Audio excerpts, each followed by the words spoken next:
with an island girl. I told her only time we tell. She likes the ice and the ride as well. Will it be forever? Only time will tell. Fell in love with an island girl. Yeah. I told her only time we tell. She likes the ride and the ice as well. Will it be forever? Only time will tell. Man, I can't trust myself. I don't even need no help. Did it by myself, I don't need no help. Tryna stack money like books on the shelf. Hundreds in the bag, got me feeling like the man. Shorty body hot sun in the summer on the sand. Way she's working for it, got me feeling like the man. Shorty body hot sun in the summer on the sand. Did it by myself like a selfie. Nobody try to help me. Came to the club with an island girl. I'ma take it to the crib and let me buy you pearls. Did it by myself, no one helped me, yeah. Now these bitches want a selfie. I like big gold chains, I like big gold rings. Let me take it to the crib and let me buy you things. Fell in love with an island girl. I told her only time will tell. She likes the ride and the ice as well. Will it be forever? Only time will tell. Did it by myself like a selfie, yeah. Nobody try to help me, yeah. She likes the ice and the ride as well. Will it be forever? Only time will tell. Big dog status, two-tone paddock. Okay. Stacks in the crib, I got a two-floor attic. Got a two-floor attic, okay. Got your girl in the attic. But I'ma bring her right back, dude, don't panic, I'm savage. And nigga, if it's beef, we can manage. I know a couple guys who walk around with automatics. I got big dog status, I ain't playing, I ain't average. I'ma leave you hitting static, I'ma leave you hitting static. Fell in love with an island girl. I told her only time we tell. She likes the ice and the ride as well. Will it be forever? Only time will tell. Fell in love with an island girl. Yeah. I told her only time we tell. She likes the ride and the ice as well. Will it be forever? Only time will tell.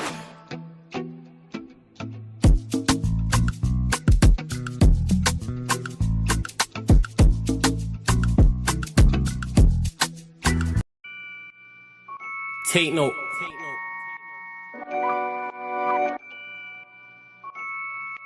Tino, babe. Yo, Tino, he'll get his dome pop. Satin blue on his whip, but he ain't no cop. Don't stop, spray up his motor till it smokes up. Cause what I bought for insurance, I have it wrote off, you joker. Suck on your mum and take note, cause the foreign ring up in his grill. That grandma stovetop, don't flop. Fuck up the game like this was Roblox. Oh gunner, running this field, I'm for your walk up. Drum roll, load up a cannon and give her more shots. I put your face on the beam, now you're Zordon. Treat you like an old sketchbook, you'll get drawn on. I lead your girl from the back, I'm that raw blood. Wait, who the fuck feels they could do me something? I'll roll up in your ends with a toolie busting. 32 ugly as shit, like Miss Rooney's husband. Somebody cut me the deal, I'm just too disgusting. Niggas think they next in line, but they ain't doing nothing. Mask on, metal in hand, Freddy Krueger's coming. Tools all up in your home, I'm here to fix the plumbing. House blown, toaster run, leak gas from your oven. Diol on your girlfriend's face, and she best get to sucking. Head game resemble my dad, cause it was good for nothing. Yeah, I'm still vegan, but I'm down for beef. Niggas think they slip with a dialect, but talk is cheap. Watch your mouth, little nigga, because I roll with heat. Top said there's no returns, and I see no receipt. I put your boy in the back, like he was groceries. Riding round with the burner boy in case I find any extendo. Licking up shots until it overheats. No mask, did it barefaced, just so they know it's me. Eyes closed, chest wide open, heart surgery. Usher said just let it burn, let's make it third degree. Niggas think everything's jokes until you shoot his queen. Shot was funny as shit, it barely missed the beam. Wax on, then wax off to leave the burner clean. Then open up the Uber app to flee the murder scene. Waving a stick will make them levitate. I raise a toast in the air, let's celebrate. See a couple holding a blade, like it's wedding day. And yous can leave with a slash, just like wedding cake. Bitches on snap in the snacks. Oh no you ain't, know your place. Word to flawless, you look like bellyache. Beat my dick all off in the face, and let it detonate. All facts, just ask your mum, she'll demonstrate. Damn right babes, I'm a jerk, just let it marinate. I gave it a beat like I was Penfold. I'm some retarded head, my tongue's mental. Babes, if you die then you die, cause you was meant to. Nigga, all I do is draw, I'm a pencil. Run up on you niggas like the rent's due. Dude, screwed, if I see food, you're on the menu. Your homies have to find the Dragon Balls to resurrect you. Fuck it, you niggas can all hate. I'm better than all of you niggas I don't rate. If your girl's fit, 4+4 she'll get 8. I'm a chiropractor back, just setting them all straight. Scorps, take note.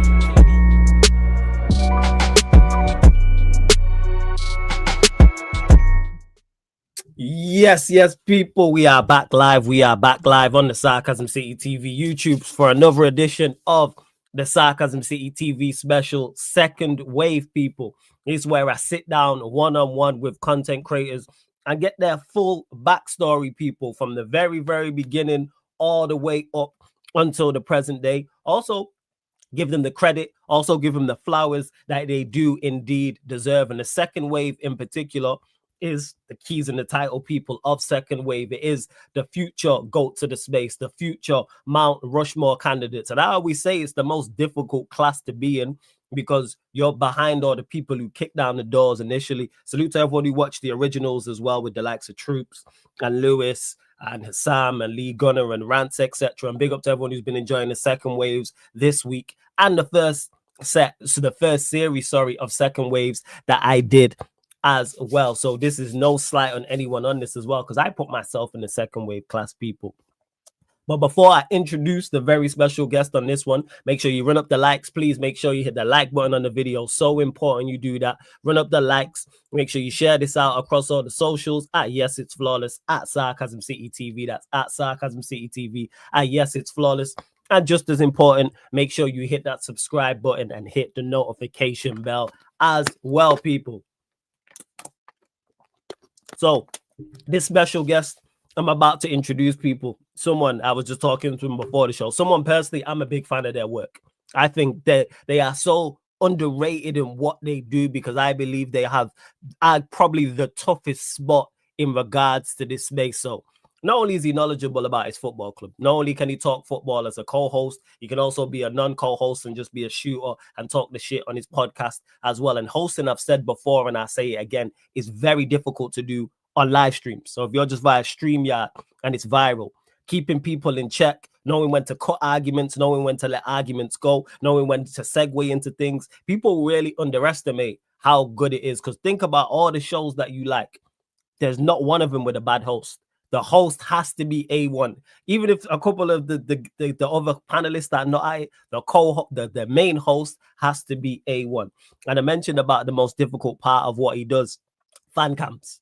Because there's so many you are in control of nothing at fan camps in regards to you don't know what the result's going to be of the game, so you have to take that. Then when you're interviewing people, you have no idea how they're going to react. They could be happy and you expect them to be angry. They could be angry and you expect them to be happy, and you have to deal with that on the fly. And not only do you have to deal with that and people saying crazy shit like the likes of Fats, for example, and then you've got the likes of Lewis you're interviewing to done, like the difference in characters that you have to deal with, and it's of all ages and people of all different walks of life and people who have so much different views on football as well. And then speaking of the variables as well, you've got the whole outside. You don't know what's going to go on outside. You don't know who's going to walk past and try to grab the mic from you. You have to deal with that. You know, you don't know who's going to be heckling. You don't know if you got police or the authorities trying to move you on as well. And I think this man does such an excellent job at dealing with all of that. I'm running a fan channel because fan channels are like, people have gone individual like solos, but to run an actual fan channel for the football club, I think is A1. And I think it gives a voice to many who, Chelsea fans in particular, because it's Chelsea Fan TV, who wouldn't have a voice. So I got a welcome to the show. Chelsea Fan TV owner, my like Alex, is in the building. What are you saying, Alex? You good? Hello. That was a great intro. That's very, very heartfelt. Thanks so much. It's only right. It's only right, man. It's only right because, like I say, I gotta give credit where credit's due. Like doing fan cams, that is something that is extremely tough. And I've been fortunate enough to do a fan cam with you, and I was like, yeah, Alex is skilled at what he does because it just felt like just a chit chat, just a normal conversation. It didn't feel like an interview, and it was like pressure to get things right or anything like that. So I gotta give you credit, and I watch a lot of Chelsea Fan TV as well, in particular Lewis, of course, and Bats as well. Are you like you tune in for Father? Yeah, of course, because you never know what he's gonna say. You never know what he's gonna say. He's had some legendary fan cams. I feel like if you watch 10 fan cams from Father, 9 of them you think okay, but you've just got to wait for that one, and it will make up for everything else. If anyone wants games, I'll give you a game right now. Brentford away last year, Arsenal away under Poch. Those are probably the 2 best fan cams that I've ever done with Father. But yeah, he's easy to interview. He's easy to interview. Like you Yes. interview loads of different types of people, and it's funny you mentioned fan cams being the hardest thing because for me, Go on. it's the easiest, and that's where it's different. And also, it's the one thing that I look forward to doing. Like, obviously, I enjoy coming on and doing virtual streams and stuff like that, and I've sort of tried and tested doing loads of live streams on Chelsea Fan TV. We had a period of like 6 months, so we did twice a day, then we did once a day, you know, trying to find the balance, and it's fine. But, you know, that feels like work to an extent because it's like, oh, I have to get off my sofa and film. Whereas when you're at the game, like you'd be in the pub having a chat anyway. I might as well just, you know, stick a microphone in someone's face and just do the same thing. And that's literally what it is if you watch the channel. It's half the time someone's got a beer in their hand or they're doing whatnot. And it's just natural, really. But I watched AFTV when they blew up. I remember, God, however long that was. I never knew about United Stand until like, people won't believe this, until like a year and a half ago or 2 years ago. I didn't know. Get that. Don't worry, we gonna get to that. Any of these people. But it's mad that you say it's the easiest part, but I think that's credit to you as a content creator, because I know I would struggle with that if I did that because of this. Like I said, the lack of, you don't know what's gonna happen at any given moment. Granted, it's not live, but you don't know. Like someone could just go off on one, and you don't expect it. For example. Yeah. And then you've got I've seen the outsiders as well, you know, people walking past, rivals, all of this stuff. Drunk, you know what drunk people are like. You know what I'm saying? Whether you won or lost, you get plenty of them. I did drunk. I mean, the first year I was doing it, I was pissed half the time, to be honest with you, when I was interviewing people. If you go, look, I mean, it's not my finest moment, but if you go Liverpool away, Potter, Mudrik's first game, I fell asleep when I was interviewing Lewis. Because I was absolutely hammered. Absolutely hammered. I'm not joking. I'm not joking. I missed this. Man said he fell. Was he one of them for 5 seconds? You fell asleep and then woke back up. Basically, I can't dig out. Like, there's someone that messed up. There's somebody messed up bad. And I was supposed to meet someone in the north-ish of England. I won't say exactly where. And I went round and I was supposed to stay at his house. And he basically left the house and he was like, oh, I'm going to be back in an hour. And I went, oh, you're just going out for a drive, picking something up? Well, I don't know any better. Cool. So I said, oh, I'll come with you. He went, no, don't come with me. I went, what do you mean? It's only an hour drive. No problem. So I got in the car and he gets out after 25, 30 minutes of driving, whatever it is. And he gets out. And by this point, it's 10 p.m. So it's quite late. It's day before the game. It was a 12:30 kickoff for Liverpool the next day. Wow. And he never comes back in the car. He never came back. Like he eventually, obviously I saw him, but just that day didn't come back. He just left you in the car just left me. Just left me. And my phone was running out of charge. I was getting paranoid. I'm in the middle of this place I've never been to. The nearest train station's like a half an hour drive. I'm fucked. I can't. He's turned the car off. Can't charge anything. Got no heating. And I was like, if I get out of the car, I think it was one of those automatic locking cars. It's quite like a. So if I get out, I can't get back in. So basically, I said to myself, right, I'm going to call a cab. I'm going to call a taxi, and you're going to pick me up and take me to the station. And by this point, it's probably just before midnight. Okay. And I've said to myself, right, I got about 10% charge on my phone. These are the trains. Next train, like, it's not going to do anything for me. I have to get a coach from, I'll give you a rough, let's just say Lincoln or something like that, like that sort of area. Not quite late, but like around there to Liverpool. That's a long journey. That's a pretty long journey. That's a couple of hours. So basically, I get this cab, and for whatever reason, the driver was the nicest guy. Let me charge my phone, gave me snacks, gave me water. I spent about 3 hours in this taxi. 3 hours. And he charged me 20 quid. And the rest of the time, we just chatting away. chatting away. There was an element, obviously, of like I was interested in what he had to say. There was also an element of if I don't chat to him, I'm going to be outside on the street on my own. I might as well have a chat. Yeah. And yeah, he just took care of me. He was really nice, really, really nice. And basically, about 4 a.m., I had a coach. So he dropped me off at 3. I waited for an hour, got on the coach, and not a large group of people, but let's just say 10 other people, like young travelers, all the rest of it, doing whatever they do. Eventually, we got to Liverpool around sort of 6, 7 a.m. And I hadn't slept because obviously I'd been because you've been on the move the whole time. Exactly. See, so you finding out stories like this. See, this I didn't even expect us to start here, people, and see that this is the beauty of these second wave specials. You find out things like this, and I'm sure we'll come back to that story as well. Big up Vikrin in the chat, big up Ace, big up Fats as well, saying hello. Big up John C as well. You lot continue to run up the like, share, subscribe as well. So what we're gonna do, we started there, and I'm sure we'll come back to that story as well. We're gonna jump in the time machine, going all the way back to the very beginning of your introduction into the spell, your introduction personally into the space, and also watching it as well. So what was the first things you watched, or was the first thing you watched once you was in the space? The first thing I watched, AFTV. I'll be honest with you, I've never been a big consumer of football content. I'll be honest with you. Like, what year was this? Reason, if you remember, the main reason. What's that? What year was this roughly? Fucking hell. When was the year they did the Bayern Munich interview? You know which one I'm talking about. You know which one you're talking about. 10-2 on aggregate. That's the one.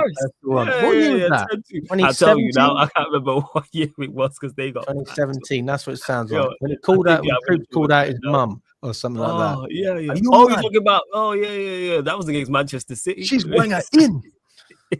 She's Wenger in. Is she mad? Yeah, it was that year. Give me a second. I'm trying to figure it out. Hold up.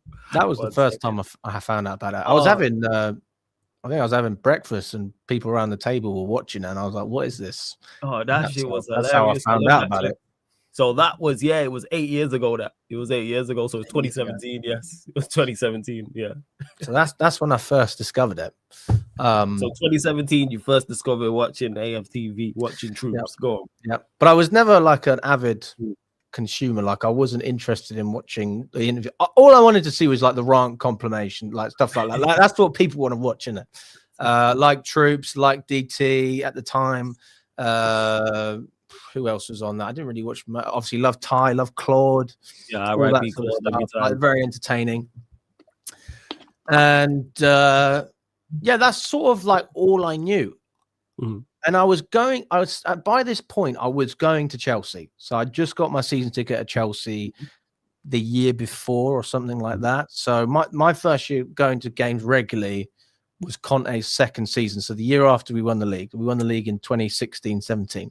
So 17-18. 17-18, that's when I started going to the game. That's, to be fair, when Chelsea started going downhill in the league.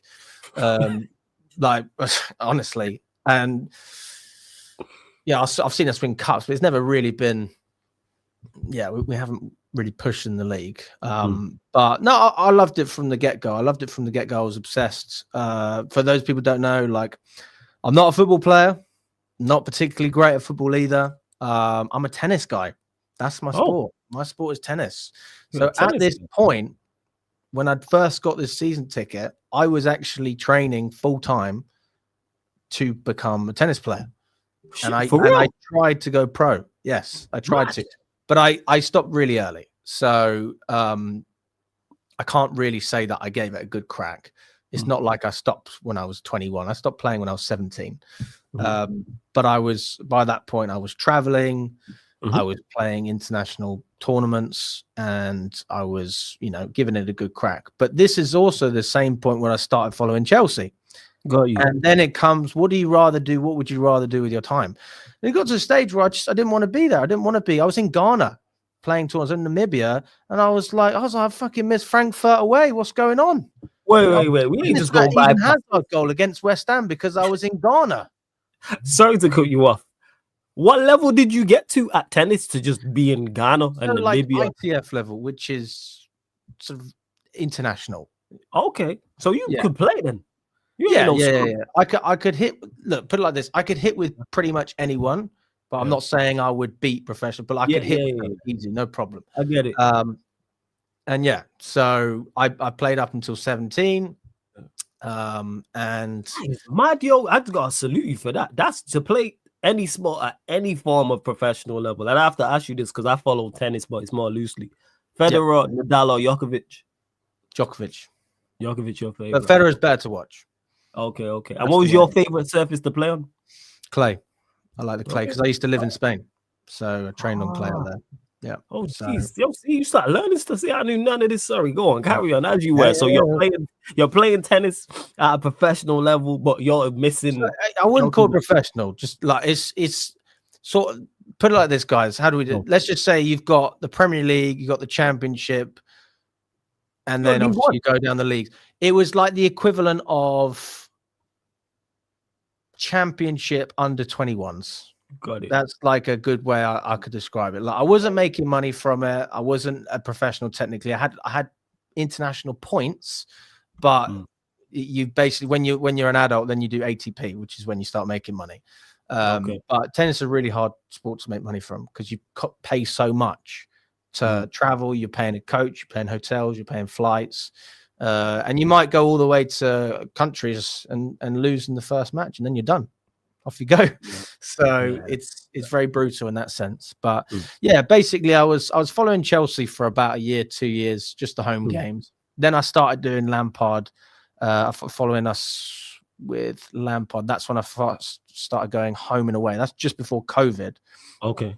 But by that point, I'd pretty much stopped playing tennis. I basically said to myself, I don't want to do it anymore. I'd rather watch Chelsea, honest to God. First? And, you know, I'd started going on 100% Chelsea. For those of you who don't know, 100% Chelsea was like one of the bigger fan channels. I personally think that 100% Chelsea was better than Chelsea Fan TV. I think it was better. You know, I think that they embodied the style of fan cams, which I now do, which is when you interview a load of people and you spend an hour, 2 hours outside, you know, whether it's cold, warm, rainy, or whatever, and you just speak to as many people. And I think that Chelsea Fan TV was a little bit different. You know, you had Rory, had Sophie, but it was very much like short interviews, couple of minutes, might do 10, 15 minutes, and then you're off. And I just don't see the point in that. I just don't see the point. And it's a shame that 100% Chelsea stopped going, to be honest. Like I used to go on there. What was your introduction? Because obviously you've mentioned you watching AFTV more for the rants. What was your introduction to 100% Chelsea? Was it just a natural progression because you were watching AFTV? So I saw AFTV and I saw that we were doing the same thing, and I was like, oh, great, I'm going to go on there. And that's the main reason I watched it, was because I wanted to go on there myself. So then I'd go and I'd hang around, and obviously Louis Beneventi was doing it at the time. He was doing the interviews. And Lewis was obviously big on the channel. He was 100% Chelsea before Chelsea Fan TV. And yeah, I used to literally, I used to go there and just wait for as long as it took to get an interview, even if it was like 3 minutes. I'd wait 2 hours sometimes. And I always respect people that hang around now, because I know what it's like. And you don't know anyone. I used to see Father there. You know, it's crazy how the world, you know, how things change. But you know, I was very shy, very, very shy. I had a lot of social anxiety, not good at speaking to people, and it's so surprising to hear. Yeah. I would never have guessed that. Yeah, very, very, very shy. But I didn't mind putting myself out there in a weird way. Yeah. Put it like this. Now I would sound pretty outgoing, but I wouldn't go out and wear something really, really fancy. I'd go out in a grey hoodie. But when I was like that, I'd go out with a bright red tracksuit. It's like, well, you're asking for it, aren't you? So it's a bit weird. But yeah, so I'd go on and I'd speak to Louis and I'd do these interviews, and I was just honestly looking to build on that. I was like, I'm going to be consistent. I'm going to keep going. And then I remember we did our final fan cam in Leicester when Sarri was the manager. I did one then. And by this point, I've been on the channel a number of times. Like, people knew who I was, and you know, I would say that some people liked what I had to say. Like, it was all right. I was pretty reasonable at that point. I wasn't really hot-headed. And then we went to Baku, and I was like, "Where is everyone?" And I couldn't find them. And that's when obviously 100% Chelsea stopped. And I texted Lee Beneveni, what's going on? No response. You know, eventually things just didn't play out. In hindsight, we found out that 100% Chelsea was not owned by Chelsea fans, which I'm sure you know.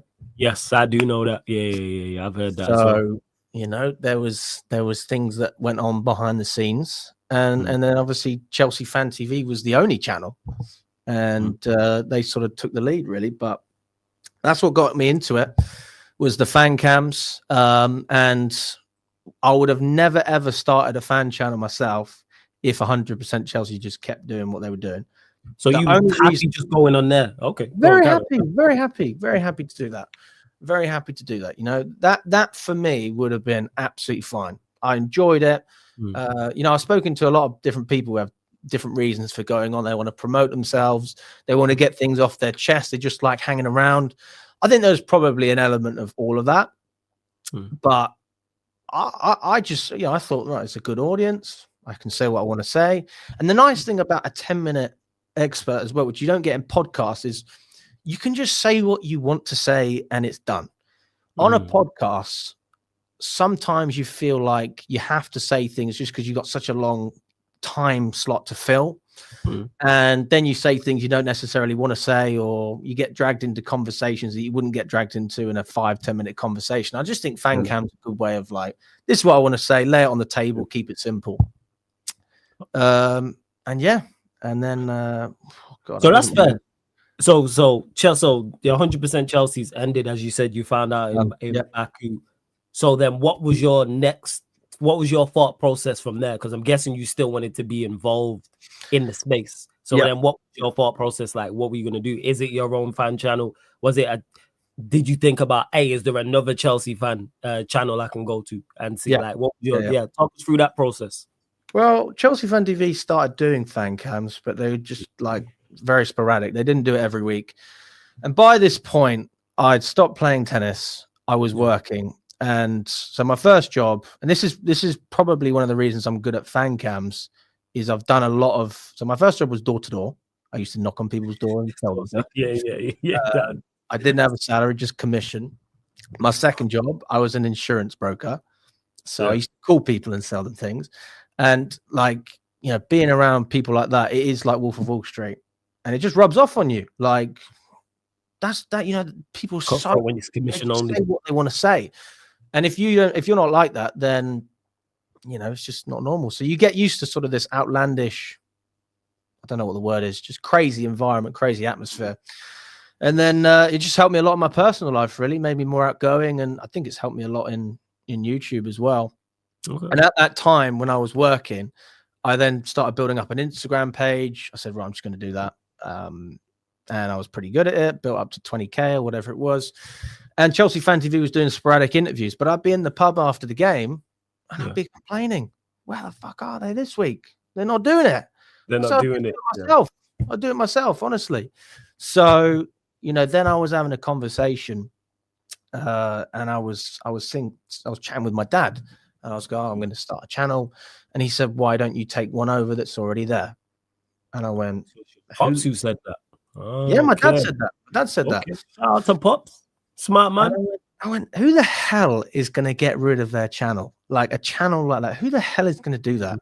A week later, Instagram DM from Sammy, Alex, blah, blah, blah, blah. Are you interested? That's how it happened. That's crazy that your pop said it 1 week, and then a week later you're getting a DM saying, hey, Alex, do you want to take over the channel? And was 2 weeks later, it was done. And you was like, I'm all in, 100%. Very, very simple. Yeah, pretty easy, pretty flawless. Like, yeah, and that's how I got involved. I mean, I would have just started something. I was actually going to start Carefree TV. That's what I was going to call it, and I was going to do the same thing. I like that's a fine. So that's what I was going to do. And then obviously, like, getting introduced to Lewis. I mean, it was only really Lewis at the time. Mackie was there. Leonie was there. I mean, it was tough for Leonie because she did the one thing that I was going to do, which was interviews. So that, when I came in, she sort of stopped doing things. But yeah, the first year obviously was crazy. That's when Boehly and Clear Lake. That was so. Yeah, I was going to say that. What was do you remember the year and the month and the year that it was that he sent you that DM? Well, it would have been July, August. Okay. Right before the season started. Right before the season started, so you've got it at the right time, and then you're all in. So what's that like? Like, what's your ideas? What's going through your talk us through that? Because I know you well enough to know you had thoughts and plans and all right, we're gonna do this. You mentioned the lack of consistency from them previously. Where are they this week? So I know consistency was definitely on your list. What else was on your list to do? Well, I just know how to. I know when people are good at things. I know how to get the most out of people if they're willing to do it. And we had a great group. We had Lewis, we had Harry as well. God, he did the watch-alongs. Charlie, I brought him in the first year. Nina, she came in the first year. Like the last game of the previous season, she spoke to me and she was like, if you've got anything going on, I'd love to join in. And that's obviously when the channel comes in. So it was very coincidental. So we brought 2 new people in, and then we had Harry and Lewis, myself. It was a great group, really good group. And then obviously Chelsea went to shit. And that's when it was pretty crazy, to be fair. And we were doing fan cams and all the rest of it. And I don't know what we did, but I think we generated anywhere from 15 to 20 million views that year. Cool, talk them number stuff, man. I said 15 to 20 million views that year. That was a big year. That was still the biggest year that we've ever had. Props to you, Alex, man. Props to you. And that was fan cams, mate. It's all fan cams, all of it. But it's not just about doing it because of the views. Obviously, that helps.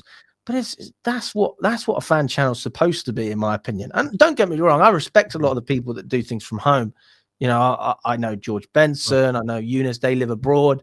It's a little bit difficult if you don't live in the country. But I'm not a journalist. I have no interest in being a journalist.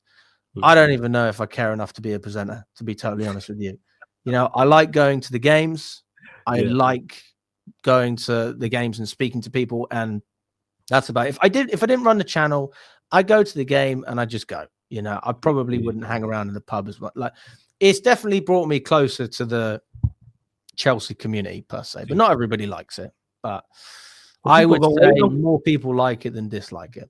Of course, because the success, you don't get 15 to 20 million views in the first year on accident.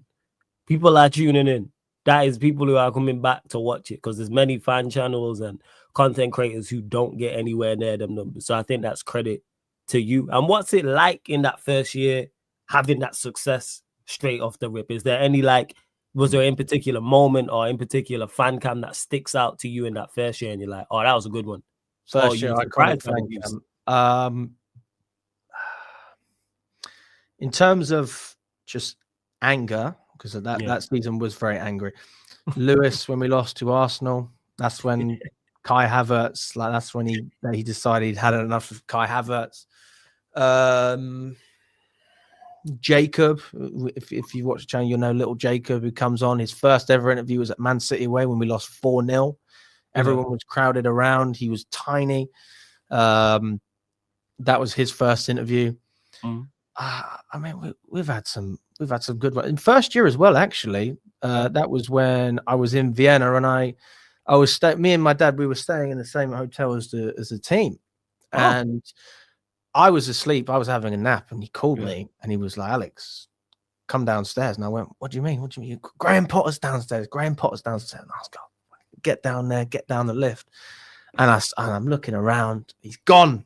I've bottled it. Lo and behold, I got Egbali and Boehly just standing there in the lobby having a chat, and my dad's just hanging out with them, and my brother's there. Yeah. And I just went over and I was chatting with them for about 15 minutes. Nice. It was honestly, this is when they'd just taken over the club, to be like perfectly clear. It was a very pleasant conversation.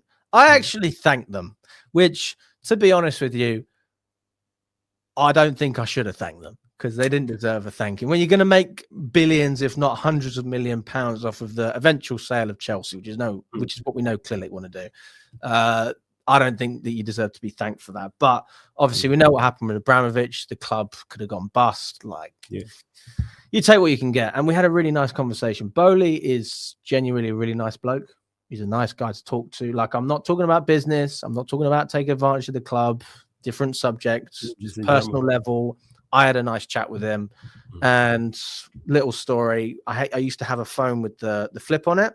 So you can cover the top and you can flip it over. But obviously, if you went to take a picture and you didn't hold it up, it would fall off, right? So I said to Boehly, I said, right, can you give my channel a shout out? I've got a fan channel. At this point, they're not clued up. They haven't been PR trained. So Boehly goes, sure, I'll do it. Yeah. And then Egbali's not interested in me on camera. So he takes the phone and he's filming it. So I'm saying to Boehly, right, Chelsea Fan TV, blah, blah, blah, like, subscribe, no problem. We did about 3 takes, and every single time Egbali, I think Boehly got the words wrong the first 2 times. And then Egbali, he kept flipping the thing over. I was like, you can't see what's in front of the thing. You've got to flip it over. And I was taking the piss out of him because I think he had a Google phone or something. And that was quite funny. Anyway, Boehly says it. I'm in the lobby. I'm celebrating. I just got a shout off of Chelsea's owner. I'm rewatching it with my dad. Like and subscribe to Chelsea TV. He didn't fucking say it properly. He didn't say it properly. So he's just about to leave. I go, I'm so sorry, Tom. I'm so sorry. I'm so sorry. Can you say Chelsea Fan TV? And he does it. And then as soon as I said, somebody else has asked him and he's gone off. And that's the video that you'll see on the channel. If you look hard enough, that's the one that we posted. But yeah, that was really big at the time, getting Boehly on. That was really big. Although a lot of people would criticize it because obviously you love Abramovich so much. But I think it's cool that you get to meet the owners. And it's not just that. Even like Hansi Viss, who is also part of Boehly's consortium. I interviewed him 6 months ago. He just walked past me on the street when we beat Liverpool. Just walked past me and I went, Hansi, can I get an interview? And he said, went, yeah, sure. And I asked him about, what he thought about the game. And obviously, you don't want to take the piss with these people. So a lot of people go, Alex, you should ask more questions. But it's like, he's done me the service of stopping and saying like that. That's very kind of him. He doesn't have to do that.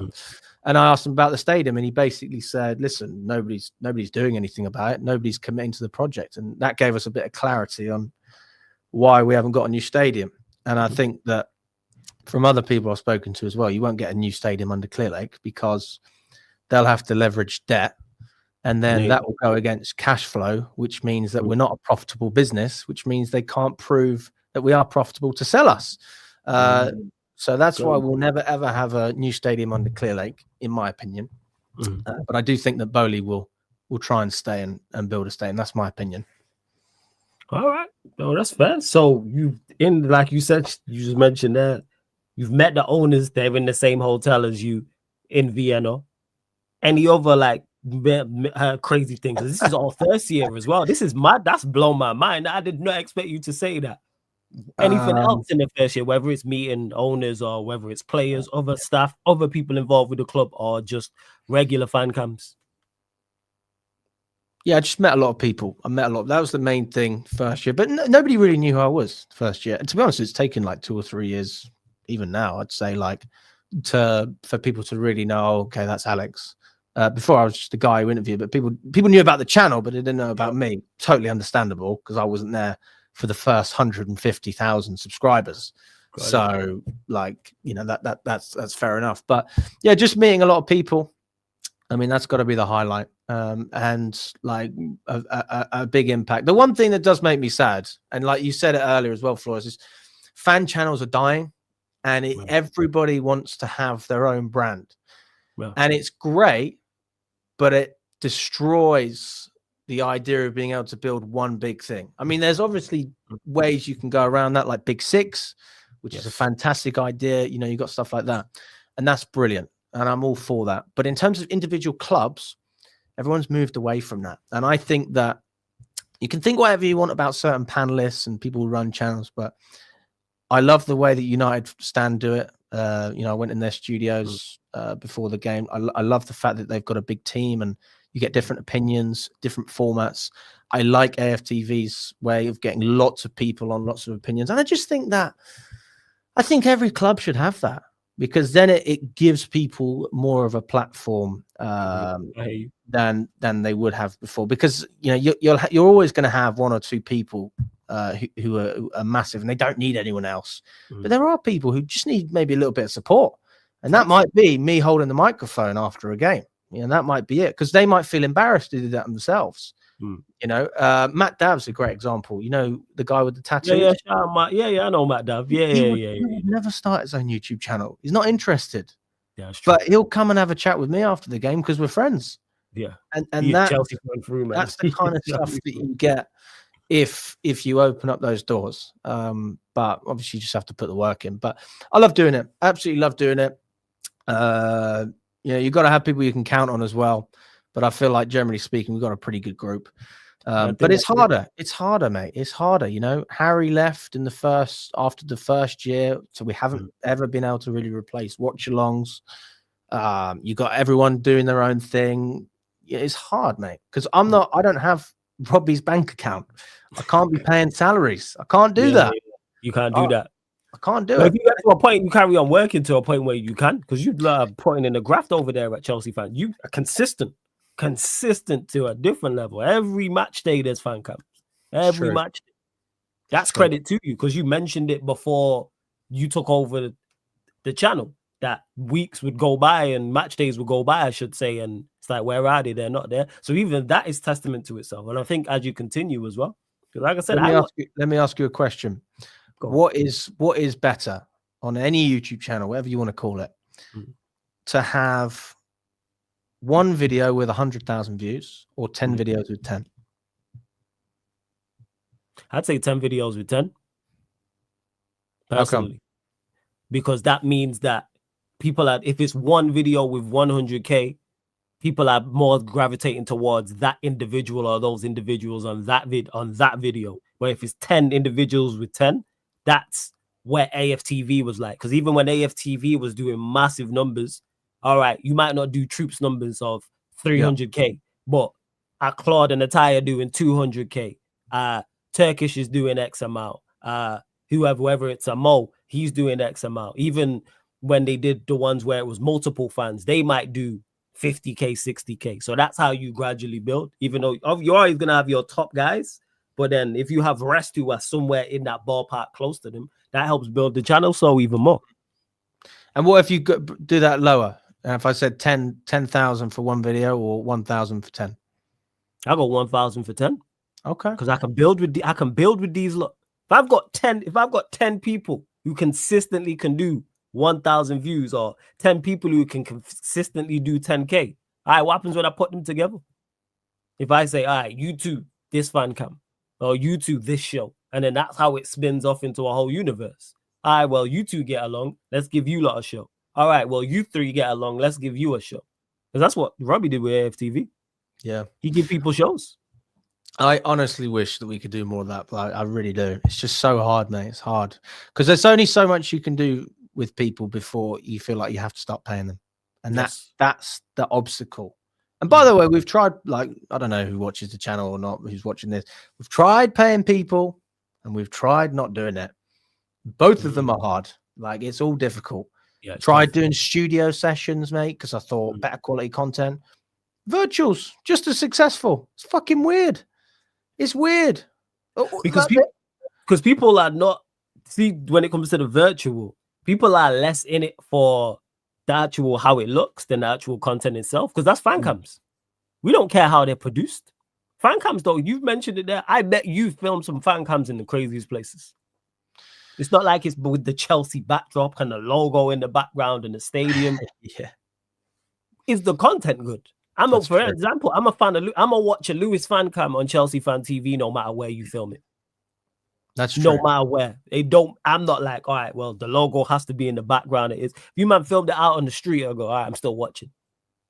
I mean, that's what makes it good, isn't it? It's raw. It's raw. That's what people want. You don't want cuts. You don't want edits. Well, I mean, unless someone says something really bad. which happens every now and again. Imagine. But generally speaking, you can just play it all, and that's the beauty of it. There's no script, and people might not know what they're talking about, but they still have an opinion, and I still value that opinion, which is one of the reasons why, match day fans, their analysis of the game is always worse than people that watch it on the telly. But we don't have a replay, we don't have a commentator, we can't watch the VAR decisions. Like you don't hear what the pundits are saying at halftime. At halftime, you go and you have a beer, and then you just go, "Fuck, mate, this is rubbish," or vice versa. "Oh, that was a good goal, mate," and that's it. That's what it's about. And then after the game, it sort of gets muffled together. And you have some people that say some sense, and others that don't. But I don't. Yeah, you're never going to get that when you're at home. You're never going to get that. I mean, it would take a lot for me to stop doing fan cams. A lot. I think that even some of the people I met some amazing people. There's a guy called Steve who comes on the channel. You may know him, you may not. He always interrupts the fan cams every single time, and always says the same things. Were you at the game today? Talks about his trip from Andover. He had a video that went viral about Garnacho, which you might have seen. Is it? I didn't see it. What was this video about Garnacho? I missed that one. That one went under the radar. Said that he fucking hates Garnacho. He hates his hair, and he doesn't like the fact that he's posting videos on Instagram and in a jet. That's what he was saying, and that probably got 1 million views. But these people they don't try. That's the beauty of it. It's just a chat. It's just a chat. But I'm going to Steve's 60th on the 29th. He's invited me to his birthday. That's what you get is real relationships, real friendships that I get from it. And so it's very. I wouldn't feel the same way if I was doing a virtual show. I mean, it's nice, you can have a chat, but I'd generally go for a beer with a lot of the people that I interview and have the same conversation off camera. I mean, in my first sort of 2 years, I'd drink quite a lot before the games anyway, and I could handle it. Now, a little bit different because I do a lot of the editing as well. I do the shorts, so I have to take care of myself so that I can edit after. But there was one time after a game, I can't remember exactly which one it was. I was in the pub after. I don't know if you know the Goose. That's the one Lewis goes to as well. Cool. And I'm there with Matt. Father's probably there as well. My girlfriend's next to me, and everyone's gone inside for a drink. And I'm editing the fan cams. I've got a camera guy at home uploading it, but I'll actually title it, and I'm listening to it and going, right, okay, making sure it's clear. Hey, yeah. And I'll always have a chat, but at the same time, it's like I am sort of working. I'm just hanging out. It's like I'll have a chat, but sometimes I just need to focus a little bit. Right. And this random guy is sat next to me, and he goes, "Oh, I like the channel, blah blah blah." And it's "Oh, nice to meet you, mate. Brilliant." And after 5-10 minutes, he just keeps going and asking me questions. So I have to sort of stop what I'm doing. And I said to him, I was like, I'm just doing a little bit of work. Can you just give me a few minutes? And he wasn't having it. And it got to the stage where I was listening to my thing. I was sort of ignoring him by this point. It was annoying me. He just snatches the phone out of my hand and he starts giving it to me. And I'm in the middle of a pub and I'm thinking, what's going on? Take my phone back. Other people joined in and sort of had it go. No fighting or anything like that. But it's just, I mean, that side of it is a little bit annoying because the one thing after a game that you want to do is talk about the game. And you do that on camera, but I don't get to do it in the pub like everyone else. I can't just chat. And that's something I miss. You're working. I did enjoy that side of it. No, that's fair. I thoroughly hear that. So second year is what's the plans now? Now you've had such a successful first year. What's the plan going into the second year? Improvements, because you seem like a very driven individual, and consistency and quality means a lot to you. So what is the thought process going into year 2 now? So first year, what did we do? We had the watch along. Lewis had his own podcast. Lewis started doing 5 things we learned again. Lewis and Charlie started the podcast together, and that was it, really. That was it. We didn't do any live shows. In fact, it took me 3 years almost to start doing live shows. I really didn't want to do them. Everyone said that I actually should do them. I was like, I don't want to do it. And I now I understand like the benefit of it. But yeah, I wish I'd have done that earlier. Second year, just basically said we're going to do much more shows, and that's what we did. Nina started doing a preview show. Lewis stopped doing the podcast. Charlie started doing the podcast on his own with guests every week. So we'd have Matisse, we'd have Joey, we'd have random only Chelsea fans. Me and Kev, who you may know from Birmingham, we started doing a preview show. We had another guy who did the watch alongs, didn't go well, so he ended up leaving. It's hard to replace her. It's really hard. And that was the year I started paying a social media manager as well. That's when it started to cost a lot of money, and I was getting a lot more thumbnails done as well because we had shows. So that was the year things started to cost a little bit.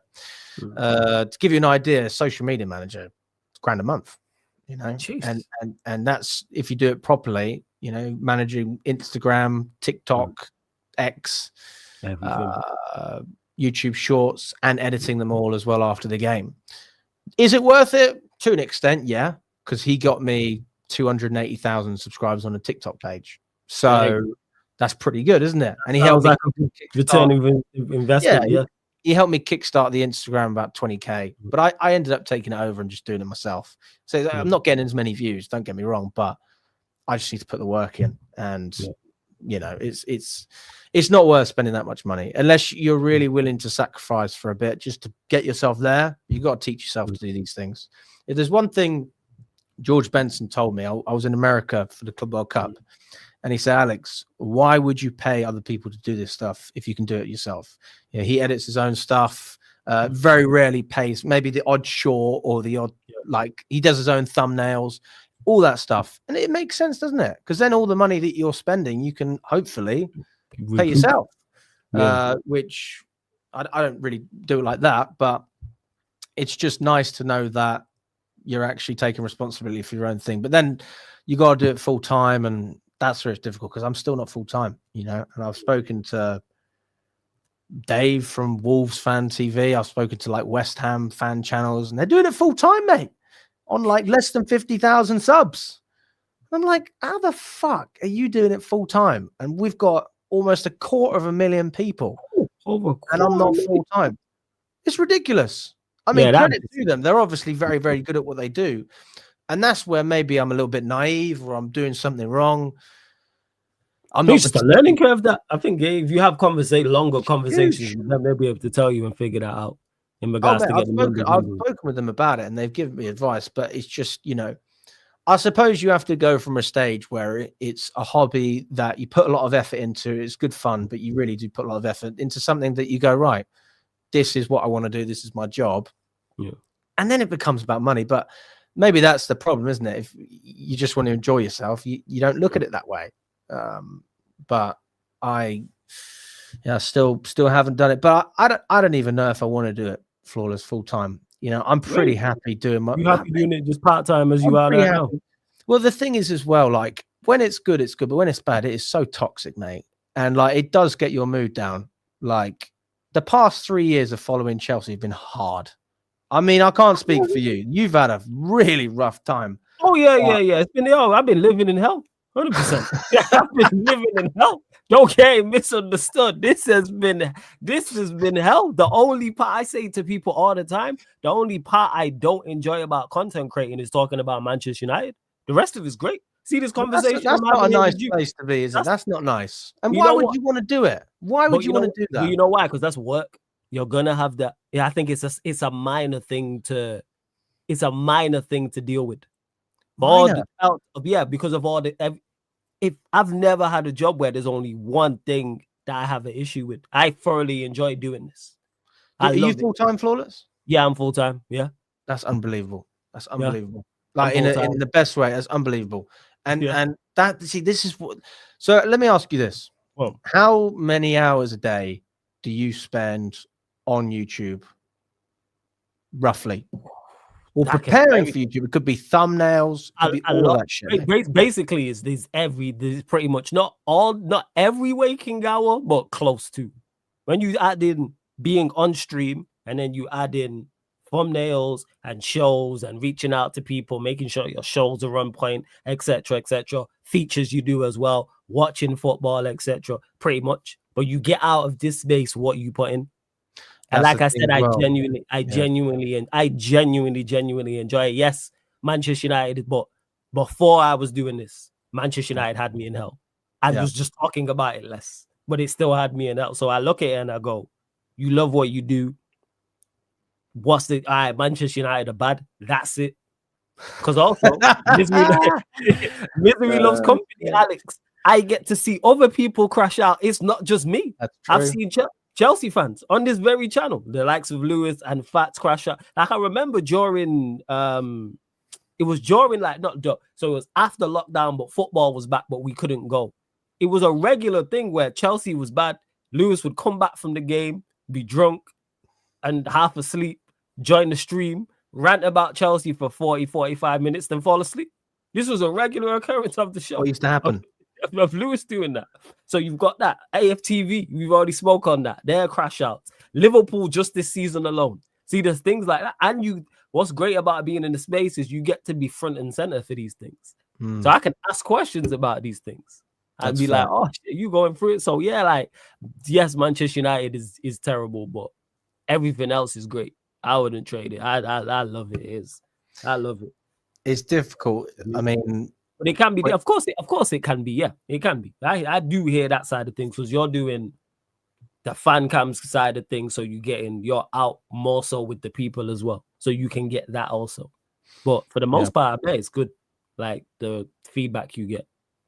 No, definitely. I think you just got to weigh up the pros and cons, what you want from it. If you love everything that comes with it and the only thing that you don't like is Man United, then fair play. Like that is that's most of the time you're fine because they only play once a week. They have the decency to only play once a week this season. And then even out of Manchester United being bad comes content.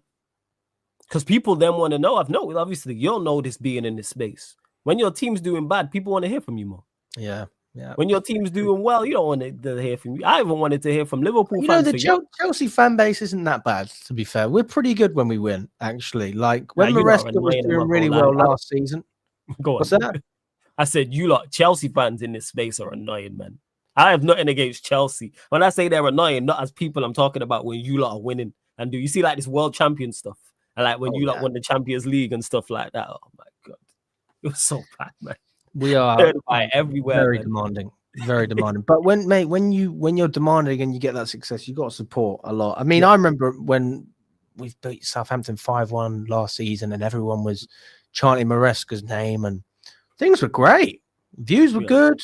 Life was good. And all the Chelsea YouTubers said the same thing. They're like, everyone does well when Chelsea are winning. Everyone does well. And then there's certain segments of fan channels who do well when you're losing because I appreciate everyone wants to see Lewis get angry. Like, fair enough. It is entertaining, isn't it? I appreciate that. And I would tune in as well. I say that. I would tune in as well. Of course I would. But I think it's nice when you can have a conversation and you got good things going on. Even like the podcast, mate. When you're losing the podcast, it's so repetitive because you say the same things. Yeah. Can't fucking defend, goalkeeper, whatever it is. And I suppose you'll peak at some point, and then it's just like the same thing again and again and again. But that's the beauty of the space, though, in regards to because when you are performing well, your own fans flock towards it. So when Chelsea are performing well, that's actually most Chelsea fans who are watching. That's a very good way of putting it. Yes. It's rivals, and that's how I look at it. United doing bad. Oh, geez, I look in my chat. I see all types of different badges. Chelsea badges, Liverpool badges, Arsenal badges. Let's go on a little run, or we doing kind of well, or we win a couple of games. It's more Manchester United badges. It's like the Liverpool badges. Liverpool were summer heavy. Liverpool fans everywhere heavily. After these past few weeks disappeared. So yeah, like I think that's just the space in which it's in. So second year, third year, any other more notable fan cams or even get because you mentioned already obviously earlier. I know which one you want me to. So second year we lost 5-0 to Arsenal, and that was when Father had probably the greatest crash out arguably like could have got us into a lot of trouble legally, because we could have probably, like, that guy, to give people context that are watching, I was interviewing Jacob and Father at the same time. Jacob's a kid, Father's older. People thought that Jacob was Father's son, first of all. Like, why is the dad smashing the bottle in front of his son? Like, what? That's not a good example for your kids. That's funny. So that took me out. No. And honestly, like, I've been interviewing Jacob for 3 minutes, and I go to Father, and he's obviously been pent up, desperate to get something in. And then he goes there and he goes, you know what, the process, scrape the process. He was trying to say scrap it, but he kept saying scrape it, scrape the process. And then he got the ball and he just fucking threw it down. And there was a cyclist coming by because all the bikes were parked up. It was AI. All the cyclists were coming up. And then, the guy, he'd basically thrown a bottle at a random bloke. And the random bloke's gone, what the fuck are you doing? And Father's gone, sorry, lad. And I just didn't know what to think, because I was like, I was shocked. But honestly, I respect it, because we all felt the same way. If that was after any other game, it would have been out of order. But because it was Arsenal away, because we were in an alleyway and we had a big problem filming by the stadium because the camera guy didn't know where he was going, because everything surrounding the club at that time, it was a late kickoff. Like, it was dark, it was cold. I respect it. Honestly, fair play, Father. Like, I would have done the same thing at some point. And you know what, you're holding the bottle anyway. It was always going to happen, wasn't it? Let's be honest. So you never know. That was a crazy time. And then obviously that was when me and Lewis were having the Poch debate. Before you get to the Poch debate, was you tempted to edit out Fat smashing the bottle, or was you like, no, we're leaving? Oh, I didn't care. Didn't care at all. All right, okay. Go on, you and Lewis Poch debate. Yeah. But you are very good at that. You are very good at posing the opposite argument. Well, no matter if the person's pro something or anti something, you're very good at posing the other side. I feel like a lot of the time my opinion is quite different to everyone. But yeah, I never forget you trying to tell me Mason Mount, but we move going as you were.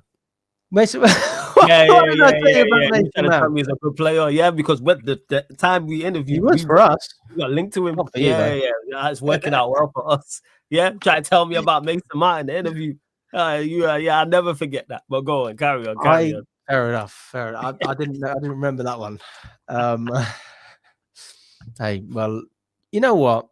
He's Amarim's playing him, isn't he? So he's getting some game time. I don't know if he's doing anything with that game time, but he's playing, isn't he? He's on the pitch. That's worth £250,000 a week, isn't it? You said Amarim's playing him. Red flag number 1, and I don't know what he's doing on the pitch. Red flag number 2, but we move. Like that tells you what you need to know. Amarim, don't even get me started on that manager. Hey, don't even get me started. Yeah. What were we even talking about before you said? Oh yeah. Sorry, Poch debate. You and Lewis. You said you and Lewis was having Poch debates. To this day, I honestly think that Poch, he was done dirty, mate. He was done dirty, and like, people can say whatever they want, but the way I look at football is what happened last season. Are we better? Or if you want to go a bit farther, you can look at context. But we went from the worst team in modern history for Chelsea, 12th out in the pretty much the opening round of the FA Cup, out in the opening round of the Carabao Cup, Champions League lost in the quarters, 12th in the league, to finishing 6th. FA Cup semi-final, Carabao Cup final. Should have won that as well. People blame Poch. Yeah, I don't blame Poch for that at all. I blame missed chances. I blame inexperience, which he can't control. And we finished 6th in the league. And we played really good football at times. We played really bad football at times as well. But this is where it would be different. If Maresca finished 6th, I would have said sack him, because the football's boring. It's dire. I'm not entertained.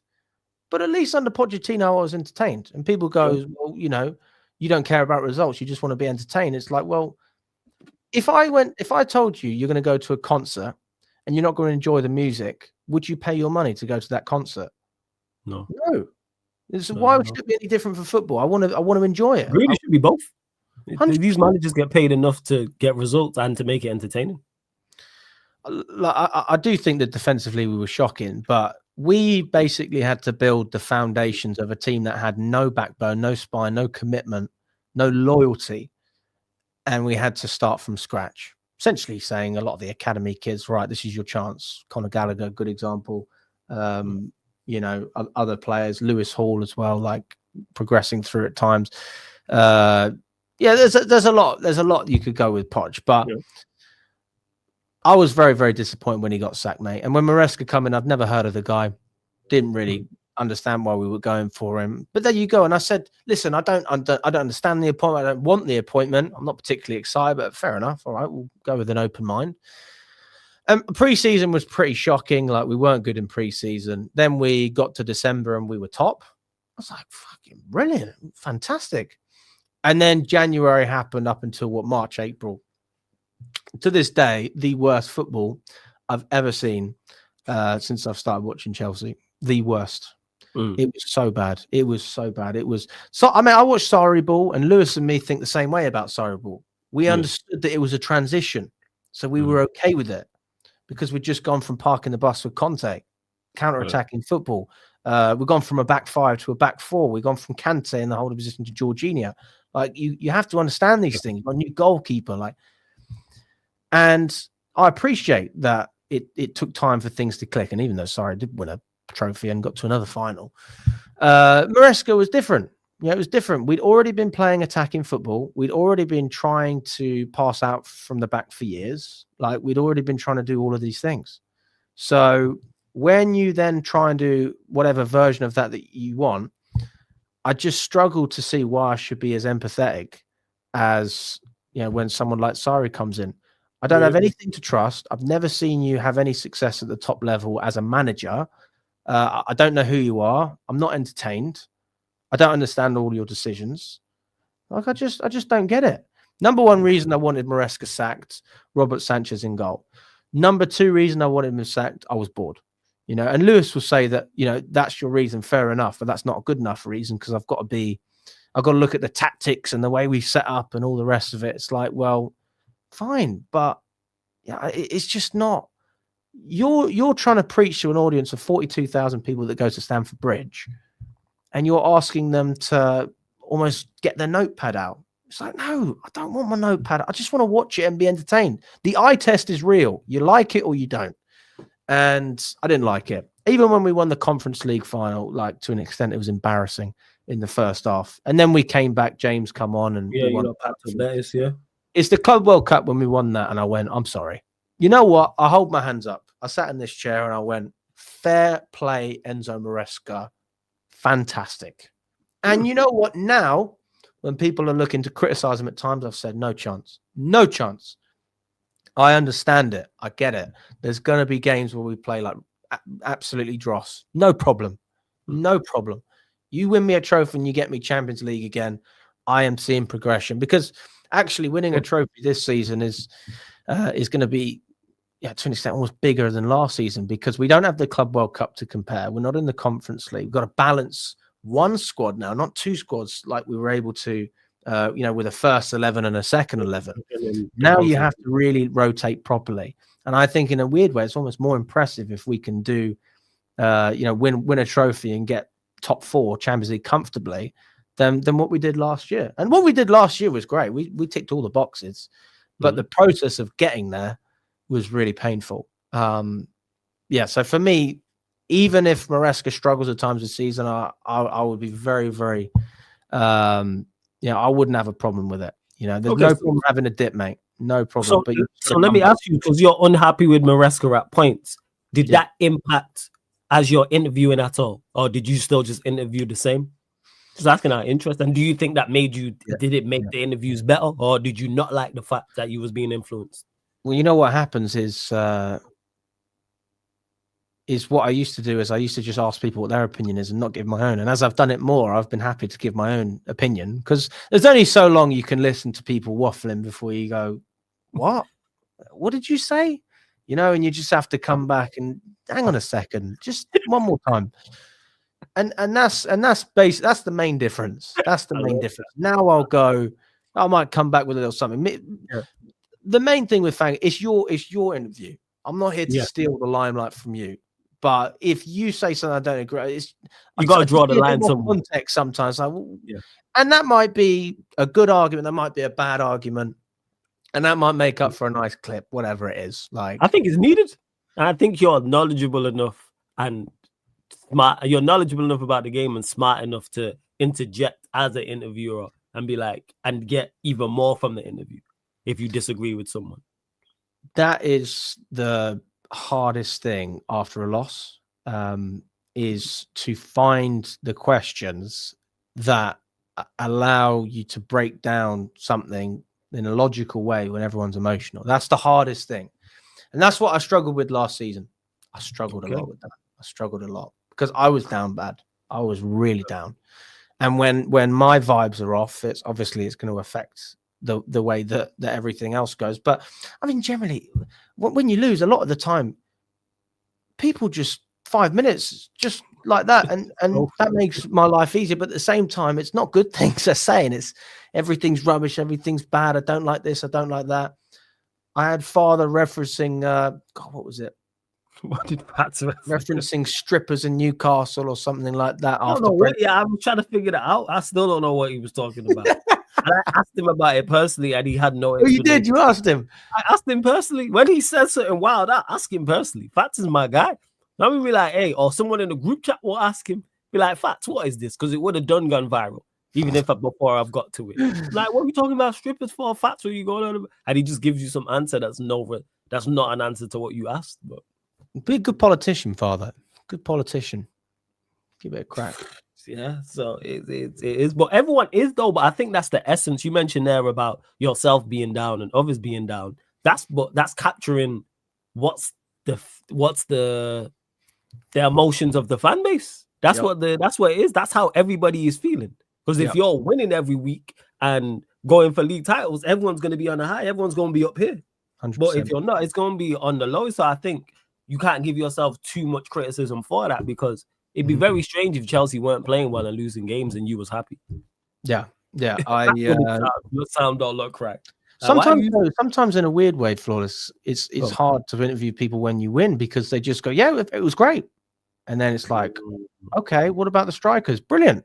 What about the midfield? Fantastic. Defense, great. And it's like, what do you talk about when everyone is happy with everything? That's actually, I've noticed that Lewis is a good example, actually. Lewis's interviews are shorter when we win. And that's not criticism or anything like that. But when you're so angry, you've got so much to get off your chest. Before I've even asked a question, you've just poured out your heart. And you don't get that as much after a win, unless it's against an Arsenal or maybe a Liverpool. And you got, those big occasions. 4-3 against United. Never forget that one. Ten Hag. Oh, brilliant. I cried. I was in tears on camera. I vlogged the game. Oh, my God. To this day, I've only cried at 2 games. I cried when we lost the Carabao Cup final to Man City under Sarri, when Kepa refused to come off. I'll never forget it.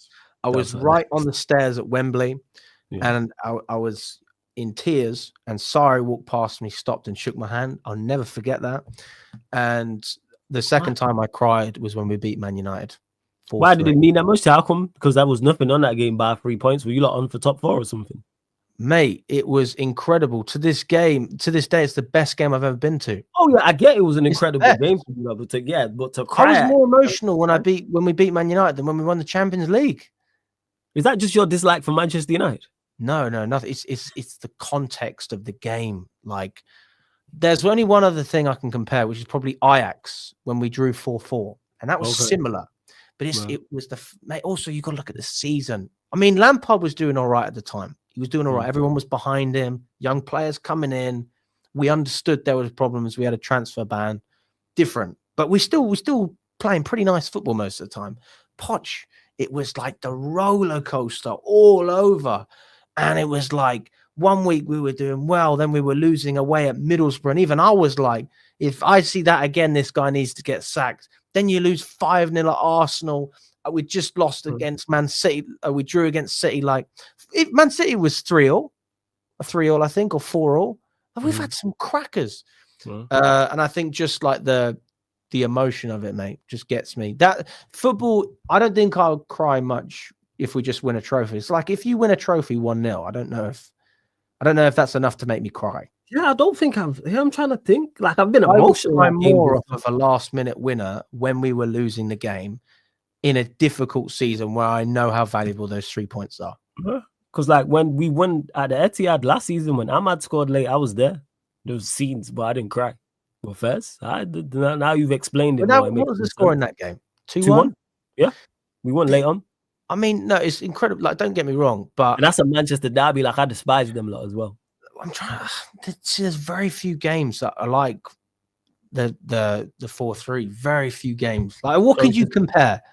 What could you compare? Maybe probably like for us. I suppose if you was at like the Lyon game last season. Okay. Yeah. But that's what football's about for me. There's moments like that are actually, I would say, more precious than seeing your team win trophies at times. Because the fans that have gone to that game, a lot of them would have never had the opportunity or will never have the opportunity to go to a cup final. But they get to appreciate something really special. I don't know. For me, I appreciate those regular league matches just as much as anything. Like, obviously, when we're playing Barcelona next week, of course I'm looking forward to it. It's incredible. Yeah. But like I'll appreciate a normal league match, and every game is a story, mate. For some reason, that one just got to me. But yeah, you can watch. That's why I surprised me. That's why I was like, let me ask about this to ask for further. Like, yeah, that's why I was like, nah, fair enough.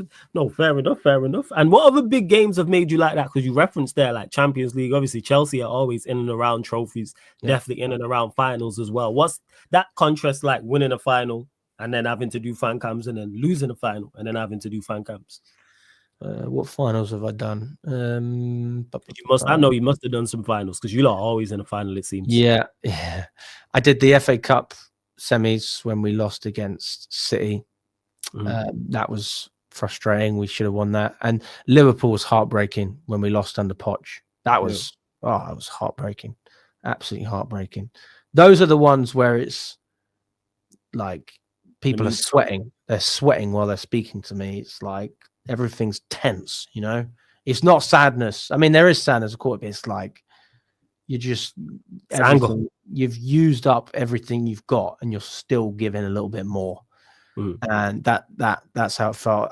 Couple Cup jubilation, Conference League was fantastic. I remember I left relatively early after we won because I thought, right, people are going to nip off. They stayed for like an hour watching the team and just hanging out. I was just standing outside the stadium thinking I should have stayed in there with everyone. That was good. But yeah, I mean, if I'm honest with you, like, the best fan cams are not when we've won a final. No way. I'd actually say to everyone watching, if you just watch our recent one against Wolves, there's a genuine argument that that's the best fan cam I've ever done in my life. Really? Check it out. I mean, I don't know if you want to share on screen. Yeah, I'll share on screen. Of course. You will understand. Let me pull this up right now. Just don't hit me with a copyright. I got you. 1 second. No I'm problem, gonna pull this up right now. Just go on Fans Go Crazy. It's our last fan cam, the most recent one we've done. Yeah, and you will understand if you watch it, and I'll tell you where to go to because there's no point. All right, Fans Go Crazy. This 18-minute one, yeah. Let me just get yeah. Hey, people, run up the likes, hit the subscribe button. Make sure you subscribe into Chelsea Fan TV as well, man. We got Chelsea Fan TV owner Alex in the building. Waiting for all these adverts to go by. You need to get premium, mate. Premium, schmemium.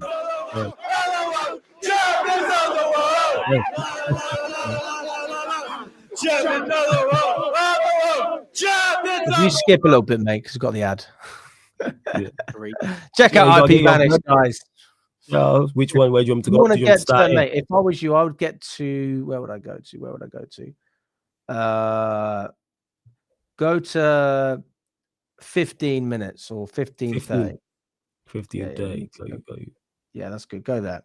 Yeah.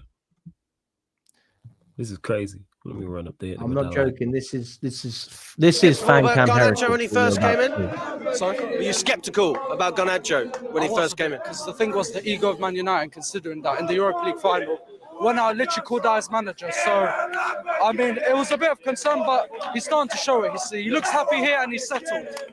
But listen, 3 weeks we got right. Yeah, you're gonna break my tripod. Whoa! What did you just see there? What was there to your right that made you look like that? Do you know? Do you remember? Basic, mate. The problem is we get people that they just get a little bit. Most people are overnight and they just get carried away and then they knock over the cameraman. I've got the bag there with all the equipment and people are like stepping all over it. Yeah. And that's what it is. Because we had Tottenham, mate, and after the game, we were packing up and I was wearing a bright blue Chelsea jacket, proper bright. And the guy went, "Fuck you doing filming over here?" And I was like, "Oh, mate, I do it every year." And he basically went on and on, got close to us. He had a beer in his hand. And I was so ready for him to throw the beer at me. I was certain he was going to do it, but he didn't. He just went and he kicked the tripod. And the tripod moved a little bit, but I thought I was fine. It didn't knock over. And he bloody bent it. So I can't fold it up now. There's a nice tripod, 150 quid. Yeah, we can still use it, but you know, it's a bit annoying now. So yeah, just have to be careful. Yeah, you gotta be super careful. That's especially when people are drinking. Come and listen. All we need from Chelsea. You'll see exactly what I'm talking about in a second. All your players and put all that energy. If you haven't seen this, I'll be surprised. We'll be coming here and do the same again. And start Esteban against Arsenal. Start Esteban. Like what you saw. He's gonna feed families. He's brilliant. He's gonna feed generations. He's gonna feed generations. I'm saying this now. He's gonna feed generations. Hold on. Who's the current prime minister? Keir Starmer, listen, yeah. If you want to solve the cost of living crisis, put Esteban as your prime minister. It gets better. I love this.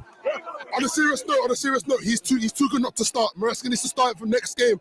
Who we got next? Is it Barca? Burnley and Barca. For both games, Esteban needs to start. Esteban needs to start both games. Who's Barca? Who's your man?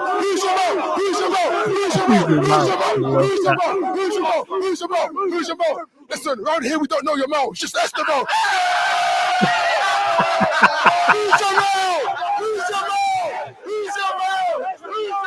To this day, I think that's the best. Esteban, realmente eu te amo, porra! This is the essence right here. Eu te amo! Esteban, porra! Eu vim do Brasil pra ver Esteban! I don't know what he said, but that was cold! I don't know what he said, but that was cold. And they started pushing me against the car, mate. This is the exact reason why we need this is the reason why we need to back into Maresca. He's got this team under his belt. He's going to do things in this team. All we need to do is to back this manager, because he's going to take us to bigger and better things. You can stop if you want, mate. I love this. This is great. Yeah, it's fantastic. You having to deal with people as well, trying to grab up the mic. I know it's like, don't let go of the mic. Make sure I hold on. He was like, go on, one more thing. I got something really serious. I was like, go on then. Moises Caicedo have my babies. That was a great fan cam. And I was flawless. I was stood outside that. I couldn't get in there. They were pushing me to the side. So I was standing out for about 10 minutes. And then eventually I was like, right, guys, come on, let's just calm down. And it just wouldn't stop. And there's a guy called Thomas who's 17. He's really, really knowledgeable, really good speaker. And I thought, he's leading all the chants. He's absolutely hammered. And then after everyone left, I went, Thomas, what the fuck are you doing? And he went, Alex, I haven't had a single drink. I'm just that excited. Yeah, it's just totally. I was like, fair enough. Nah, I hear it. I hear it. Like, you know what? What's it called? I fucks with it, man. That's what I'm talking about. You need that. Like 110%. You need that. Without doubt. That has got to be the best I've ever done. That's really. And what was it? Was it just the essence? Like, was everybody was just on a hype after a run? Is that what it was? Mate, I've just people that like Nina, Charlie, Leone, who you may know, like they were all just on the outskirt, and I was looking at them and I was like, what is going on? And they were obviously filming me and laughing and putting it on Instagram or whatever. Yeah, but that's what it's about. That's what it's about. Unfortunately, you won't have that every week because I think we came to the conclusion that it was an 8 p.m. on a Saturday. They didn't sell that many tickets, so they'd lowered the prices, obviously, and that's why these younger fans had been able to go. Because I didn't recognize most of them. I didn't recognize. Usually, I know everyone. But there's new people, and he was like, "Yeah, I've all new, mate." But they obviously knew about the channel or whatever it was and came over. I think it's brilliant, mate. I mean, if it happened every week, it would cause problems because you just want to chat sometimes. Like I get it, you're excited. It's like, all right, let's start. But every now and again, like I think it's brilliant. That's like once in a year you'll get that proper. You but will, that's the top of the range. And unexpected as well. I know you didn't expect that, Evil. I did not. I was like, we just beat Wolves, guys. I mean, I'm happy, but fair enough. Yeah, where's that come from? Because it is Wolves. What's happened? Why do you think it happened? That's what everyone was saying. We're like, what? Jacob was going up to them and going, where's your standards? I mean, he got absolutely cooked on Twitter. I hope he doesn't look at any of it. But you got to let people enjoy themselves. Yeah. That's what it's about, mate.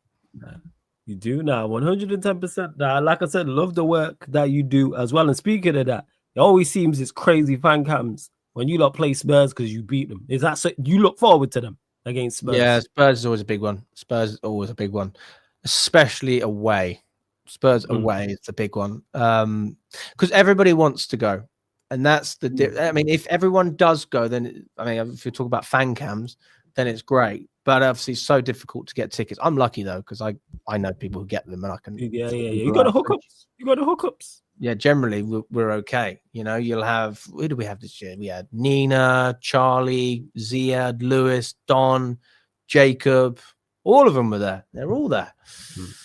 But I mean, if only everyone went to every game, that's it. But it's easier said than done. I appreciate it's difficult. It's not. Yeah, it's not easy. Not an easy lifestyle following. I mean, I don't know how much you obviously go to United games, but how often do you go? Not often. You know why? Because I don't want to watch us. That's why I want to see us on TV. Never mind live and in the flesh. Like, no, the last game I went to was, where was that? Yeah, last season, the Manchester Derby.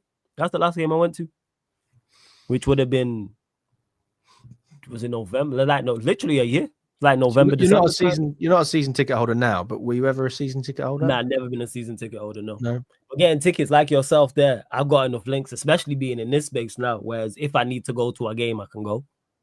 So in fact, it was December, but like that's been it. Watching Manchester United, like one of the times I went because I went to the Arsenal game. It was the back end of not last season, the season before, and that's just because one, the ticket was cheap.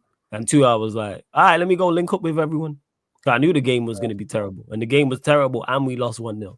But if you're going to have a good social, Yeah, good social. I'm going to see everyone that I've not seen. And that's exactly what happened. Seeing a lot of people that I hadn't seen in a minute. So I was like, yeah, that's what it is watching Manchester United. I would definitely, if I enjoyed watching us and believed in the team, I would definitely go to a lot more games. Hard to get tickets now, do you reckon, at Man United? Yes. Wait. Depends who you know. That's what I would say. If you're just a regular fan. If you're just a regular fan, you probably can because we ain't doing anything of note. I don't think Manchester United fans are looking for tickets like strongly. Like, I need to go. I really, really want to go. Like tourists will, but people who are here, no. Why would you watch us? What do we do well outside of the nostalgia side of things? What has made you watch Manchester United in particular over the last 12 months and go, I really want to go to OT. I know people who go, Saeed goes all the time. Shout out Double A and Ash. They go all the time. They don't enjoy it like that. You even talk about how you mentioned it about, hanging around outside at the stadium afterwards. It's like everyone just gets off. People ain't really, people get in and get out. Type of thing. And that's where it's at. But if we was playing better, I would definitely go to more games. We definitely get more games. Like that. Yeah. I don't know the reason why I went to the City away, new manager, City away. Hey, you know what? Yeah, one of my subscribers let me know about it, and I was like, yeah, this sounds good. And plus, the Etihad's not far from me either. So I was like, yeah, let's go to this. Turned out, love that. One of the best games I've been to. Last minute winner at their place. Oh, shit, the scenes. Yeah, that was good. Last minute winner at their place. Yeah, the scenes. And I was in the lower tier as well. So it was just down the other end. That was the only thing that could have made it better if it was down the end we was at. But the away fans, it was down the other end of the pitch. Well, yeah, that's what I would say. Yeah, fact you remember, we even said December there. So yeah. But that's where it's at. So that's why I credit you having being there, whether Chelsea are playing well or Chelsea are playing terribly. But what's the future plans with the channel as well? Not just for the rest of the season, but beyond that. I think the future is get more people involved, and grow it in a sustainable way. Mm-hmm. As much as I love doing it, I just want to do what I like doing, and that's what it's supposed to be. Some people like news, some people like reactions, some people like watch-alongs, some people like fan cams, some people like vlogs, some people like previews. Whatever it is. And I think that you just need to find people that are good at the things you're not good at. So that's sort of where I'm at, is trying to find that direction where I can do what I'm good at and somebody else can come in, or multiple people, to be fair, can come in and stuff and do something else like that. It's not something that you do with money in mind. I think it's very difficult to run a fan channel if all you want to do is look at your balance sheet. Oh, yeah, facts. I think it's quite soul crushing if you do. It's very soul crushing, because as well, like, not filming videos at home, we have expenses. So it's not like, oh, we made X amount this month. It's like, no. We spent this, we made it back, and then there's might be a little bit on top, but that's it. And that goes back into it. Well, it has to. Yeah, for it to that goes run. back into it, which is the smart thing to do. Yeah, I hear that. Make it self-sustaining. You got a camera guy, which you're always going to need. Yes. You got the equipment, which costs however much you want it to cost if you want good stuff. You got thumbnails, and then obviously everything else, like, you can just do it yourself if you want to. And that's just time, isn't it? Me personally, like, I want to get to a stage where I do it a couple of times a week and I can do other things as well. That's what I want, if I'm honest.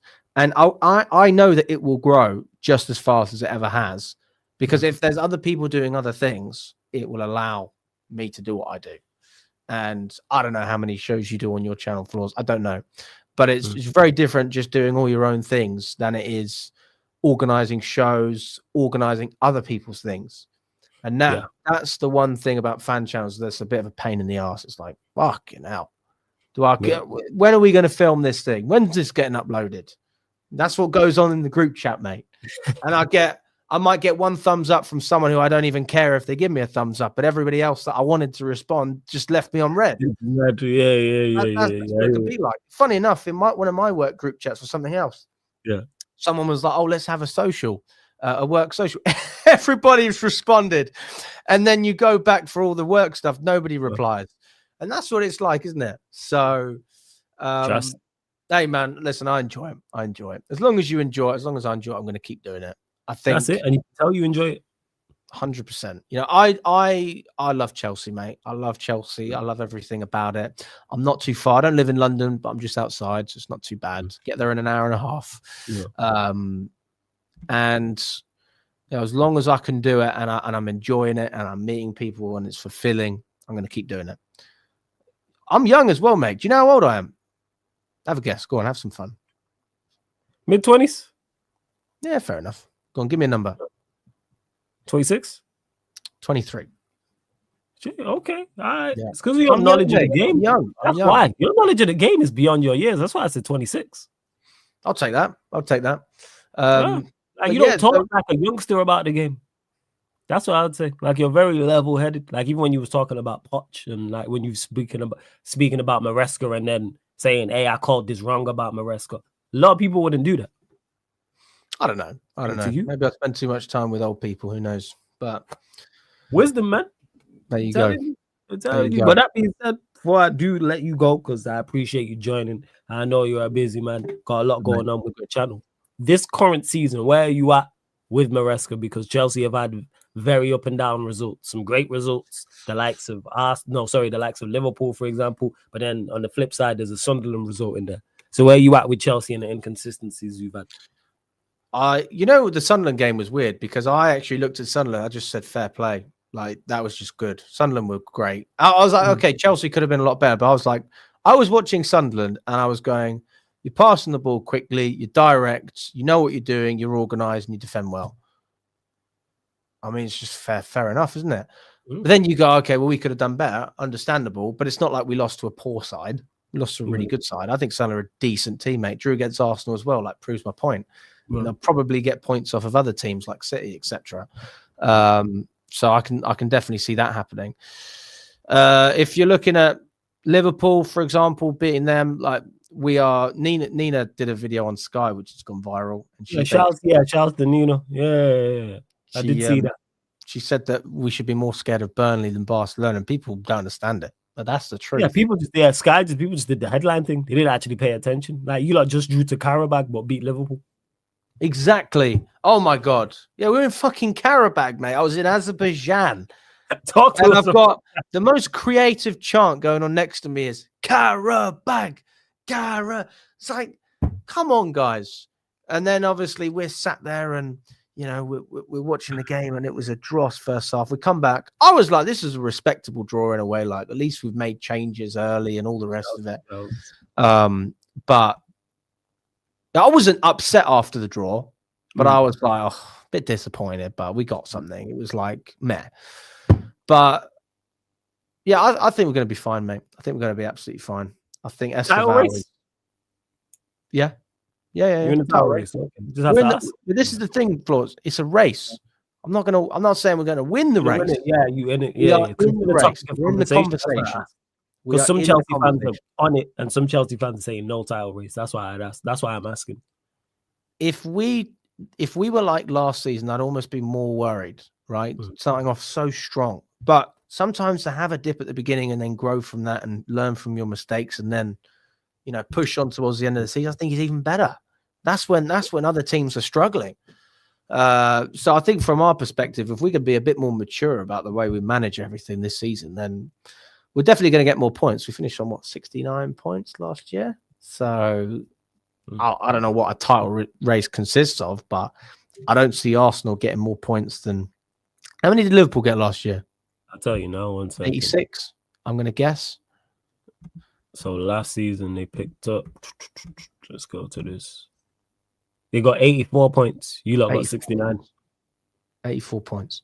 Yeah. So if you're telling me that they got 84 points, and I think Liverpool were decent, but they weren't that decent. They could have been beaten in a number of games, us included, away. We could have easily got something out of that game. I would say that anything around sort of 80 points, you're absolutely in with a chance. And I think Arsenal will probably get around the same as Liverpool, to be fair. But I don't see why we can't get 75, 76, 77 points. It's not that far off. It's not. And then you go and get me some half-decent players in the summer, a lot of which we already own. That's probably what's going to end up happening. From Strasbourg. Then I don't see why we can't compete. We got depth. We got young players who are hungry. We got a little bit of cohesion now. We got a spine. We got some experience now. We got winners, and I think Chelsea heritage is just. I think it helps. If I'm honest, I think it helps. Thing is, nobody talks about Chelsea because we're not the biggest club in the country. We're not even the second biggest club in the country. But it almost works in our favour because United players have all that media attention, which is never nice.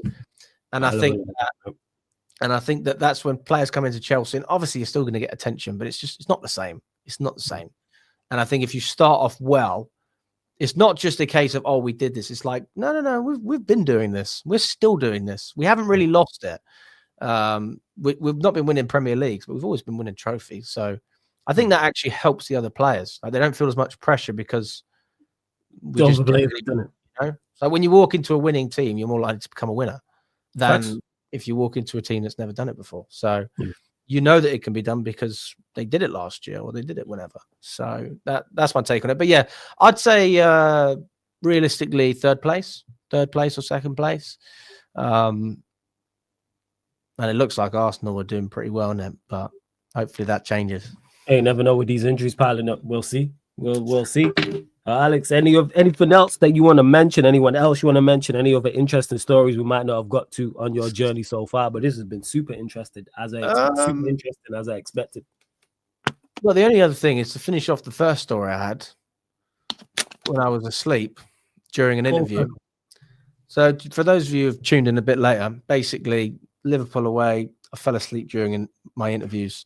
How do I describe it? So I was stranded in the north of England by a friend who never came back, and I was stranded.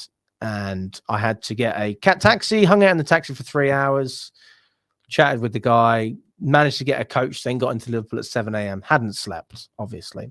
Game is at 12. My friend calls me while I was on the coach. Where are you? The fuck do you? Where were you, mate? Where were you? And anyway, your friend rang you. Sorry, your friend rang you after all that time. Yes, he ran. And how many hours later did your friend ring you? Was it like 3-4 hours? More like 6. 6 hours. So he just expected you to wait there for 6 hours. He'd ended up falling asleep. That's what happened. He fell asleep. So he was hanging out with someone and he fell asleep. That's what happened. Definitely. Anyway, so he's apologizing, and I'm fucking fuming. Bear in mind, I've got his Liverpool ticket as well, mate. I'm thinking, oh, I might give that to someone else, you know. But anyway, he ended up coming down, and he said, "Alex, I'm so sorry. I'm going to pay for all the drinks." So what are we doing till 12:30? Just went to Spoons as soon as it opened at 8 a.m. Just on the pints. And so by the time we were in the stadium, absolutely hammered. Yeah, you're mashing. And you've been drinking 8 till 12. That's 4 hours of drinking. Oh my God. I mean, I've got another story which I can't really say on street. It's like to do with that. Very short. But John Terry was in the away in that game as well. And then I went to the interviews, and by that point I was just gone. And that's why I was falling asleep, because I hadn't slept and I was hammered. And I remember doing the interviews, waking up with my head on the table at Spoons. And I'm like, bloody hell. And by this point, the cameraman had gone off and he started uploading. Yeah. So I then had to wake up and title everything. Those fan cams did all right, to be fair. You know, there we go. All right. So that was a tough one. But there you go. That's the end of that one. Professional, man. You are. That's it. Even falling asleep, tired. Like, you still managed to not only do the interviews and you got the content out, got it uploaded, titled it, and everything. But hey, Alex, man, I appreciate you joining. Thank you, brother. It's the first time we've actually done a live stream, of course, but it was only right to get your story. Only right to get your story, give you your credit and your flowers for what you're doing in the space. It doesn't go unnoticed, trust me. And the views tell you that you know it doesn't go unnoticed. And I'm sure you get recognized now as well. Then let me ask you that before I let you go. What's that like now, having notoriety in the space and being recognized? You know, people be like, "Oh, that's Alex." What's that like? Yeah. No, it's cool. It's cool. I mean, are you asking me about pictures or everything? The whole thing in totality. See, you're a superstar. I don't even get the pictures. See, you're a big superstar. Talk the whole totality of it. Yeah, I do the picture, but I mean, to be honest, if you compare me to some, I get nothing compared to Jacob or Matt. You know, people like Lewis, like Matt. Lewis. When he was going to games, he's banned at the moment, but he'll be coming back. When he was going to games, he was having 10, 20 people a game, easy. 10, 20 people a game. I probably get anywhere from 1 to maybe 4, 1 to 4 or 5. That's not all mine. It's pretty good. I mean, I'm happy with that. Of course I am. But it gives a lot of people a voice. I think the thing is, obviously, I'm asking the questions most of the time. So it's different, isn't it, than if you're the one giving your opinions and, you know, it's your moment. But I'm happy with that, to be honest with you. I'm happy with that. You know, I if I need to give my opinion, I will. But it's nice. It's nice. I mean, sometimes when I haven't had a drink, I'm not very social. So maybe that's when I'm like, oh God, he recognizes me. You know, I've got to shake someone's hand or whatever it is. You know, that sort of thing.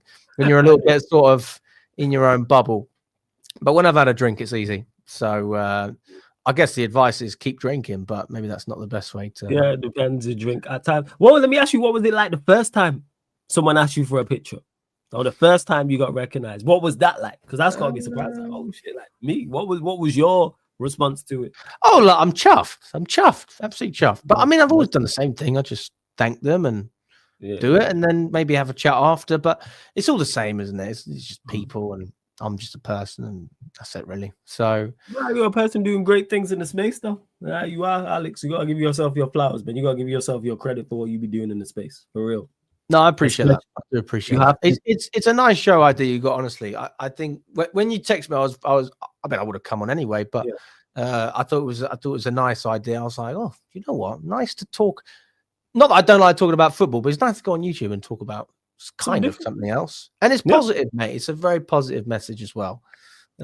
So who's your next guest? That's what this is all about. Who's on next? I got Ends from Endsman TV, Liverpool fan. That's who'll be on tomorrow, and it'll be the final one. 2 before you had G on GTV, and then I had Errol, who works with Redman TV. He was on the first one, but when I did this second wave initially, the likes of Monts did one, Northside, Dan Potts, Judge Mo, the list goes on. And then when I initially did them, like when I started it, that was Lewis's and Troops, etc. and stuff like that. So I do enjoy it because it's like, I was like, I need to get Alex on. I have to get you to tell your story and what's gone on. So I appreciate you joining. And like you said, it is something different and something positive for all the negativity and toxic things that get said in this space. It's like, nah, this is positive. So that's what it is, and something to look back on as well. So Alex, I appreciate you joining, man. Pleasure, my friend. Pleasure. Really do. Blessings. You lot, make sure you subscribe to Chelsea Fan TV. If you're a Chelsea fan, you should be subscribed. And even if you're not, I ain't a Chelsea fan, and I'm subscribed over there, people. So run up the likes over there, subscribe, run up the likes on here, hit the subscribe button as well. I'm going to redirect, send you lot over to Big Six Bands, because Monts is doing a charity stream similar to Troops' channel for Jamaica people. So I'm going to send you lot over there, people. So let me do that. I'll send you lot over there. So he's doing a stream over, he's doing one over there. So I'm going to send you lot over there. So big up. Love to everyone that's locked in. This has been a Sarcasm City TV special, second wave with Alex, Chelsea Fan TV owner, live on the Sarcasm City TV YouTube. Thank you very much for tuning in.